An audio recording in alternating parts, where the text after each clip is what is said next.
Imagine you're on a plane, flying over a massive, snow-covered mountain range. The view is breathtaking, but then, out of nowhere, turbulence hits. The cabin shakes violently. The sound of metal screaming fills the air. This isn't a movie scene. This was the terrifying reality for the passengers of Uruguayan Air Force Flight 571 in October 1972.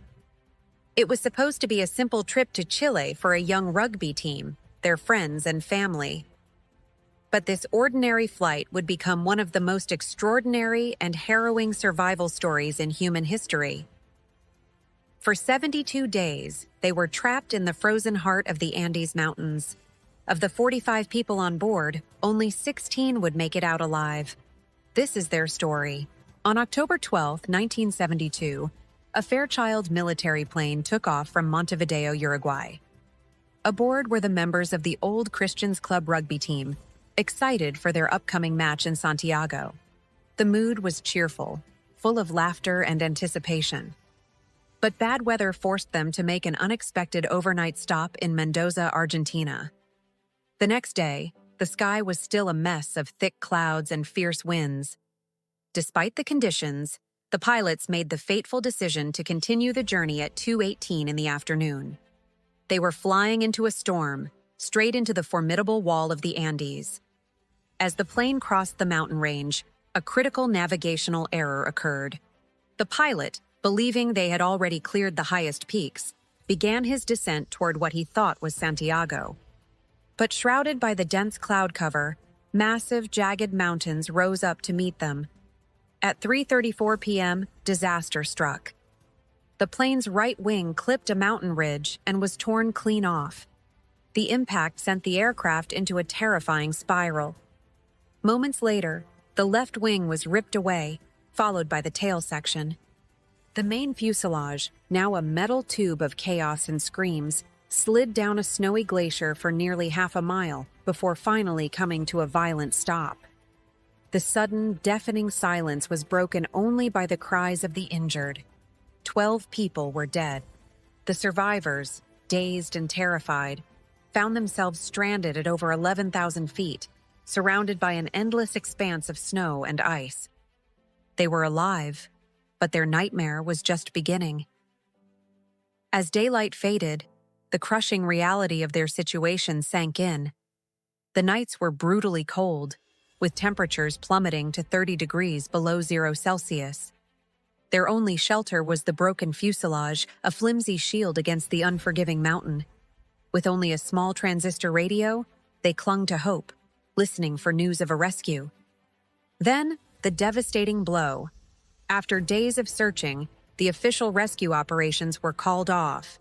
The world had given them up for dead.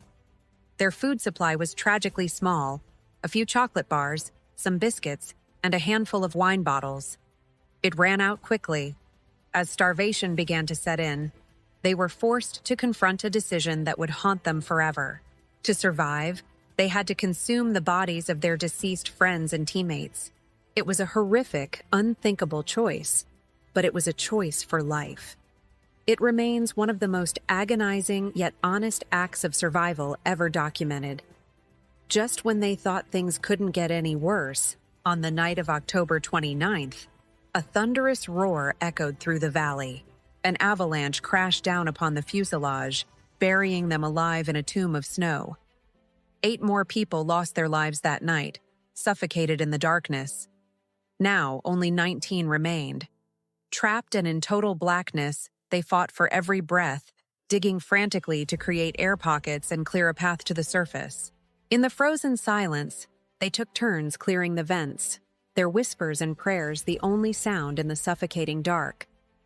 By late November, hope was a flickering flame, nearly extinguished.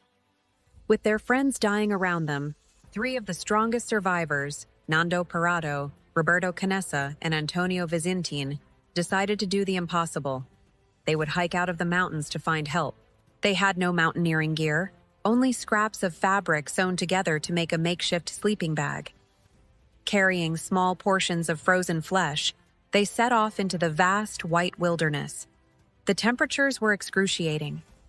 After 3 grueling days, Vizintin, realizing their food wouldn't last, made the selfless decision to return to the crash site, leaving his share for the others. Parado and Canessa pressed on. For 10 days, they climbed peak after peak, their bodies wasting away, their minds pushed to the brink of insanity.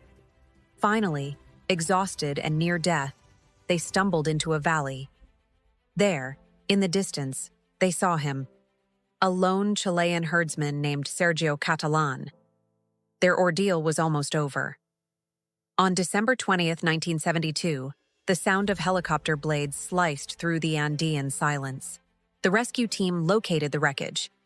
To their astonishment, they found 14 people still alive. 2 days later, on December 22nd, the last of the survivors were airlifted to safety. After 72 days of unimaginable cold, starvation, and despair, 16 souls had defied death. Their names, Nando Parado, Roberto Canessa, and the others, became global symbols of human resilience and the unbreakable will to live. The world was captivated and shocked by their story.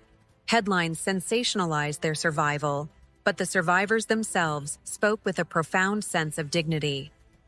As they explained, "We didn't choose death, we chose life. Our friends gave us theirs."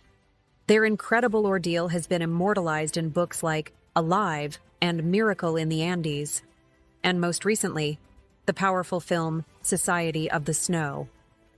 In their hometown of Montevideo, the Andes 1972 Museum stands as a testament to their journey, a place of remembrance for those who were lost and a tribute to those who returned.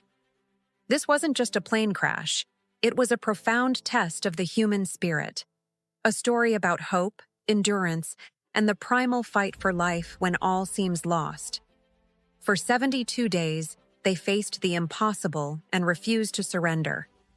Their story is a powerful reminder that you never truly know your own strength until survival is your only choice.